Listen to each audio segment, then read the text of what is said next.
Well, an Encinitas mom and author is urging people to choose kindness through her writing. Phyllis Schwartz's new book, Laggie and Grillo, An Unlikely Friendship, came out just a few days ago. Phyllis joins us now in studio to discuss her books. You got 3 of them total and an upcoming signing as well with your newest book. Good morning. Thanks for joining us. Thank you for having me. This is an exciting opportunity for parents, for kids, to be able to bring in some new books. We know that there's nothing quite as exciting for the kids as when they get a new book, when parents are able to kind of sit down and read with them.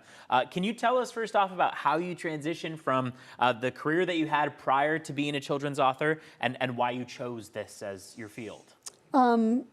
I was in local news. My first job in news was at KFMB. Right here. The overnights, I came in and did the news cut-ins, yep, and worked in San Diego, then went to Chicago. And as you guys know here, fires, murders, corruption. So the news is, and in Chicago particularly, doom and gloom. Tough, yeah. So throughout my whole life, I wrote poetry off to the side. My parents read to us a lot, and I was a big reader. I turned into a big writer as a kid, and that's why I got into news writing. And I wrote poetry, you know, challenging news by night, fun poetry by day, and always kept up with it throughout my news and television career. And a few years ago, I started writing poetry for children. And I thought, wow, these are kind of cool. These could be rhyming kids' books. They look beautiful. Yeah, thank you. And that's what I started doing. I wrote the poetry, and I thought, okay, now it's a kid's book. The newest one, Laggie and Grillo. Tell us about how it came about and what it entails. Laggie and Grillo, it's about a little lizard and a little cricket.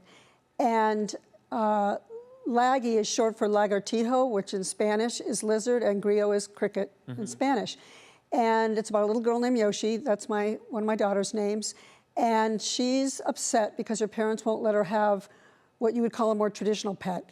So she spots this little lizard and cricket in her backyard, and she thinks, you know what? I'm going to adopt them. So she adopts these little critters and brings them into her circle of friends and family. And the story is about how she helps them get together, because in real life, lizards eat crickets. So she has to find a way to, you know, find common ground and encourage them to be nice. You know, my mom used to say, play nice. That's choose kindness. Play nice, come together. And the other parallel story is, in class, her teacher assigns the kids to write a poem about something that they're upset about, and she's upset because her parents won't let her have more of a bigger pet, that she has to go and find these, you know, little substitutes. So the other storyline in the book is that she writes a poem, and that poem becomes the middle part of the cookie sandwich of the book. You have some signings that are going to give families an opportunity to come and meet you and get to know more about the book. Tell us about those. I'm going to be at Warwick's, my favorite bookstore in the whole world, this Sunday. From 1 to 3 for a signing, and people can come and hang out and chat with me. And then on Saturday, the 29th of March, I'm going to be up in Encinitas at the Barnes & Noble from 11 to 1, and that's like a kid's story circle. I'll actually read to the kids. It's really fun, and I'll kibitz and sign and hang out. So you suggest people bring the kids, they can all sit with you and read it itself. Yeah, and I get a lot of kids saying, oh, I want to be a writer. So the kids like to chat too. Yeah, I bet. I mean, it's a great story to talk about how you can kind of make your way from any industry into something that you truly have a passion for, which is so cool to see.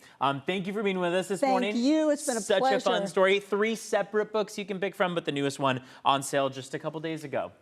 Thank you for joining us, Phyllis. Thanks, it's great.